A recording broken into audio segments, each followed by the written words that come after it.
গাজা থেকে পশ্চিম তীর, সহিংসতা আর মানবিক সংকটে যখন পরিস্থিতি ক্রমেই ভয়াবহ, তখন ইউরোপের ভেতরেই শুরু হয়েছে তীব্র কূটনৈতিক টানাপোড়েন। ইসরায়েলের সঙ্গে দীর্ঘদিনের সম্পর্ক নিয়ে এবার প্রকাশ্যে প্রশ্ন তুলেছে 3 সদস্য দেশ স্পেন, স্লোভেনিয়া ও আয়ারল্যান্ড। তাদের দাবি, ইসরায়েলের সঙ্গে ইউরোপীয় ইউনিয়নের অ্যাসোসিয়েশন চুক্তি স্থগিত করার আলোচনা এখনই শুরু করতে হবে। লুক্সেমবার্গে ইউরোপীয় ইউনিয়নের পররাষ্ট্রমন্ত্রীদের বৈঠকের আগে স্পেনের পররাষ্ট্রমন্ত্রী হোসে ম্যানুয়েল আলভারেস বলেন, স্পেন, স্লোভেনিয়া ও আয়ারল্যান্ড যৌথভাবে এই প্রস্তাব আলোচনার তালিকায় তোলার আনুষ্ঠানিক অনুরোধ করেছে। এই অবস্থায় ইউরোপীয় ইউনিয়ন আর নিষ্ক্রিয় দর্শক হয়ে থাকতে পারে না। তিনি আরও বলেন, মানবাধিকার রক্ষায় আন্তর্জাতিক আদালত ও জাতিসংঘের অবস্থানকে সমর্থন করা জরুরি। তা না হলে সেটি ইউরোপীয় ইউনিয়নের জন্য বড় পরাজয় হবে। গত সপ্তাহে ইউরোপীয় ইউনিয়নের পররাষ্ট্রনীতি প্রধান কাজা কালাসকে পাঠানো এক যৌথ চিঠিতে 3 দেশ অভিযোগ করে, ইসরায়েল এমন কিছু পদক্ষেপ নিয়েছে যা আন্তর্জাতিক আইন ও মানবাধিকার আইনের পরিপন্থী।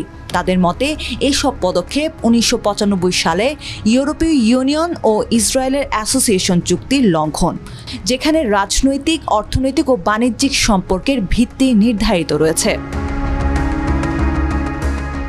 চিঠিতে বলা হয়, বারবার সতর্ক করা হলেও ইসরায়েল তা উপেক্ষা করেছে।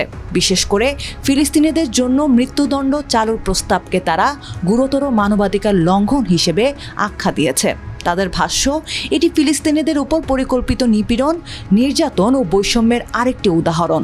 এদিকে ব্রাসেলসে এক সম্মেলনে কাজা কালাস জানান, গাজা পুনর্গঠনে সম্ভাব্য ব্যয় দাঁড়িয়েছে প্রায় $7,100 কোটি। তবে এই উদ্যোগ নতুন নয়।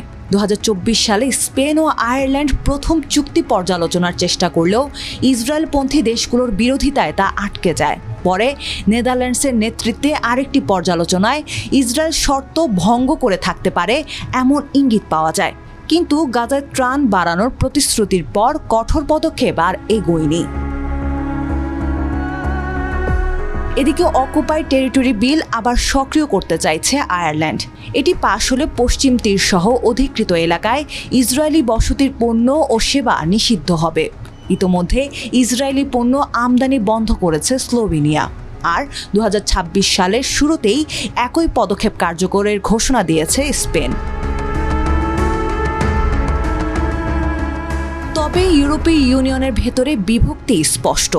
স্পেন, স্লোভেনিয়া ও আয়ারল্যান্ডের প্রস্তাব আটকে দিয়েছে জার্মানি ও ইতালি। এ ঘটনায় তীব্র প্রতিক্রিয়া জানিয়েছে মানবাধিকার সংস্থাগুলো। অ্যামনেস্টি ইন্টারন্যাশনালের কর্মকর্তা এরিকা গুয়েভারা রোসাস বলেন, ইউরোপীয় ইউনিয়নের এই ব্যর্থতা তাদের নিজস্ব মূল্যবোধের সঙ্গে বিশ্বাসঘাতকতা। ইসরায়েলের গুরুতর লঙ্ঘনের প্রমাণ থাকা সত্ত্বেও নিষ্ক্রিয় থাকা একটি ইচ্ছাকৃত সিদ্ধান্ত। একই সুরে জাতিসংঘের মানবাধিকার বিশেষজ্ঞ ফ্রান্সেস্কা আলবানিস মন্তব্য করেন, গণহত্যার সময়ও বাণিজ্য চালিয়ে যাওয়া মানে মানুষের চেয়ে পণ্যকে বেশি গুরুত্ব দেয়া।